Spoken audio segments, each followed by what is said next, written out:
Never be carried away by the activities of the church and forget the one that you came to meet. Can you hear me? Do you know what I found out? The people that God chooses for service, He chooses them for service because they worship well. I found out.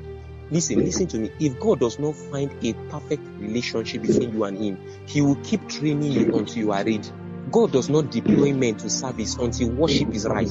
It's when He finds out that they are saved, that gives them service. What it means is that worship comes before service.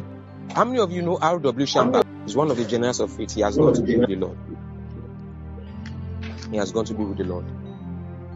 R.W. Shambach was so immersed in the work of God. Listen, it was the work of God. It was, if you know the man, is a general of faith. One of the generals of faith that has passed. I think towards the set of Lester Sumrall and Kenneth Hagin, some of all these men.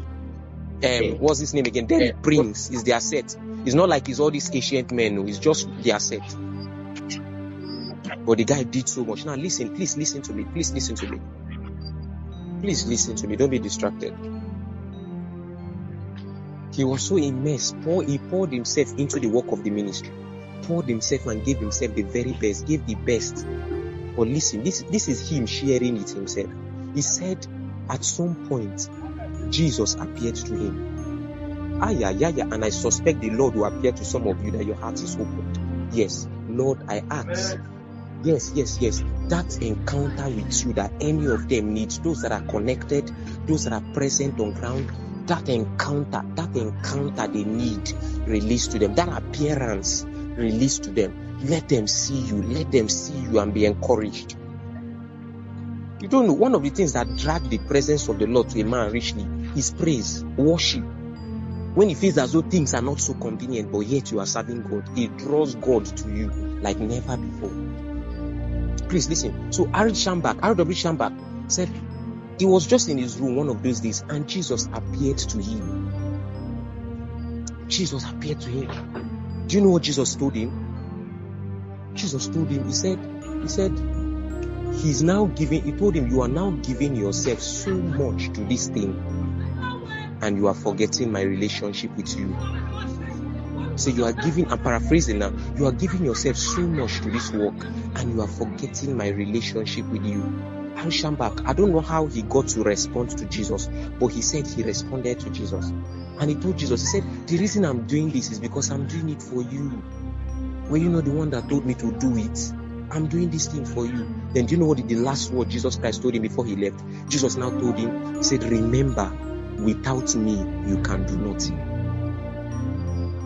Remember, without me, you can do nothing. Then Jesus left. What Jesus was trying to tell him is that the work is now drawing you away from the secret place. Your fellowship with me is dying, but your work for me is growing. That's a problem.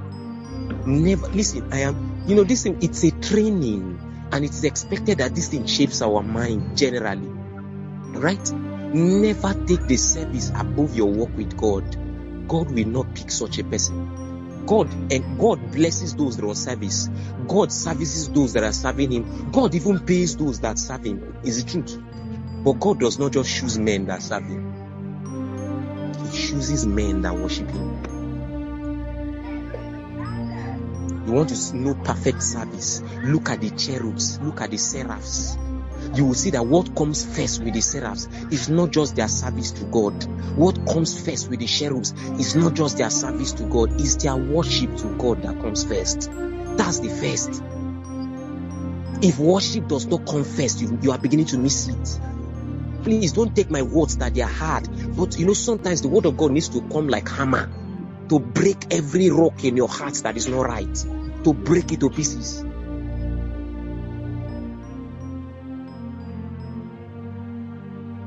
The devil is deceptive.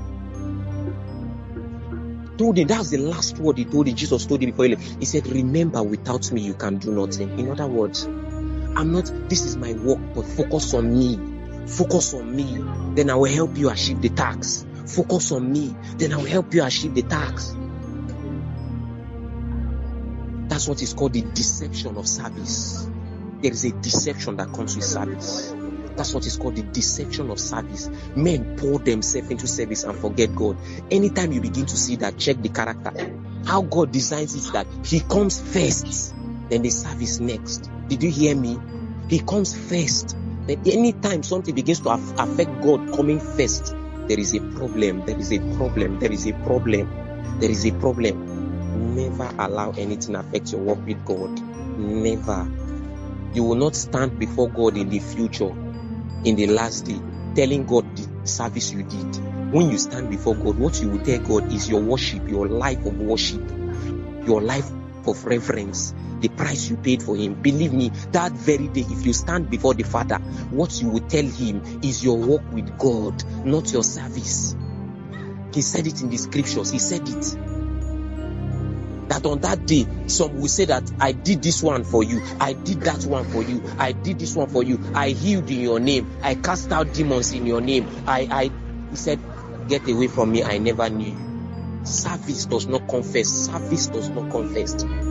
God will reward you for your service. But what comes first is your walk with God. Don't mistake it. The wise ones will not mistake it. The wise ones will not mistake it.